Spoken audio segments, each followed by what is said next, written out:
Go ahead. I was born in Rhodes Island, came to Rhodesia. My name is Alhadeff. We came to Rhodesia in 1931, and I couldn't speak a word of English the first month I was there, but I integrated very, very quickly. But I would like to deal not with my personal life in Rhodesia.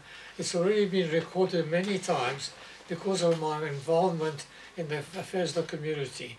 I'd rather deal with how I found Rhodesia and the atmosphere of the country rather than my personal details. In 1932-33, Chaim Weizmann and Vera Weizmann paid a visit. And Vera Weizmann was responsible. She was very worried that the Jewish boys were spread around the country with no contact. And she got hold of Sadie Kaplan in Bulawayo and asked her to form a Jewish scout movement which they called Chabonim. And this is where we really got together. It resulted when I went to school at Prince Edward, we formed our own clique.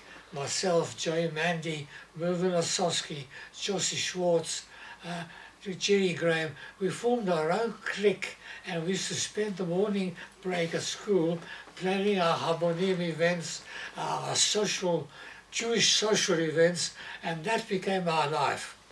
Because in those days nobody had cars and we used to ride bicycles like we did when I was in the army also.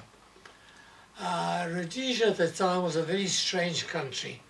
There was only one Jewish community to start with, but in 1932, for cultural reasons and linguistic reasons, because the Safari didn't speak Yiddish and they didn't speak Spanish, they broke away and it formed two separate congregations. But I always felt I fell in between them, and I was to a large extent the communication between them, because my friends were not from the Sephardi community, as it happened, my close friends.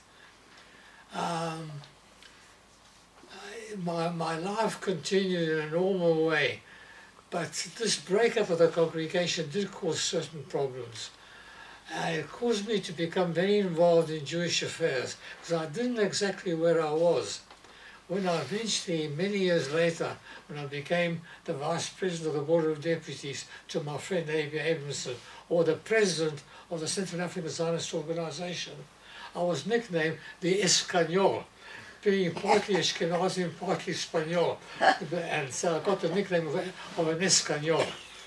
But I went into the army in due course, and that changed my life completely again.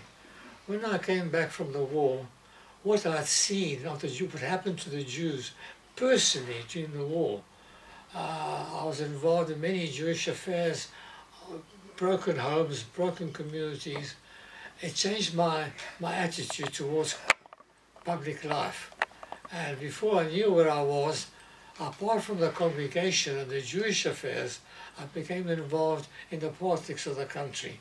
And I became the chairman of the United Federal Party of Highlands, where to my sorrow in those days, I had two very interesting neighbours. On the one side, Lardner Burke, who was the Minister of Justice, on the other side, DuPont, who became the president of the country eventually.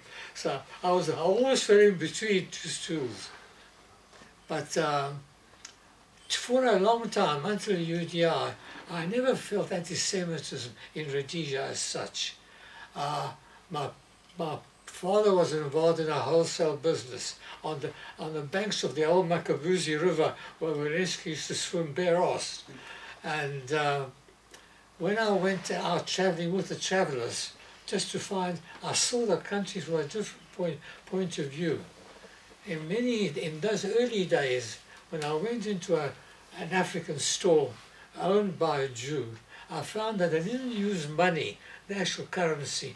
They used discs with their stamp on it, and they would call 1 shilling, 2 shillings, up to £1.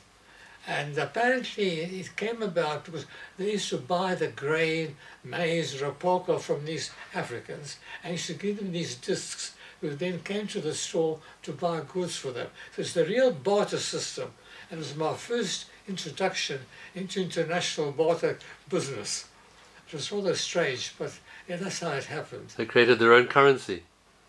They created their own currency. Yeah, yeah, it became a currency between themselves. But my short stay in politics, I was offered a seat, which I refused. I refused because it was at the time of UDI. I refused because when the party took its trouncing after UDI, and the first murmurings against Zelensky as a Jew started appearing, I decided the time had come to leave the politics of the country. My daughter had already come to Israel, was married here, and I decided this is where my future was. It was rather sad because I was very involved and very well known in the political circles of the country. It's a very strange sort of situation because I lived in a Jewish atmosphere, but at the same time, my non-Jewish friends in politics, I never found anti-Semitism from them.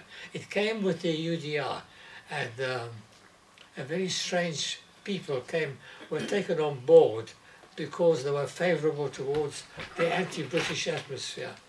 I couldn't take that, and I just resigned completely from it.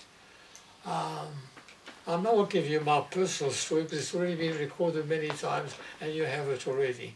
But the atmosphere in the country in the early days was, there were very few macadamized roads. Most of the young people lived as storekeepers in the various parts of the country.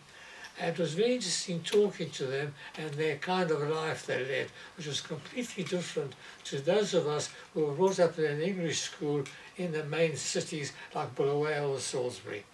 But I got accustomed to it in a very quick, short time. But that's my life. What school were you at, Mick? What school were you at? What did I do? What school? School. Oh, Prince Edward. Prince Edward School. And you, I think you studied in Cape Town? I graduated from Prince Edward. I went to university in Cape Town for 1 year.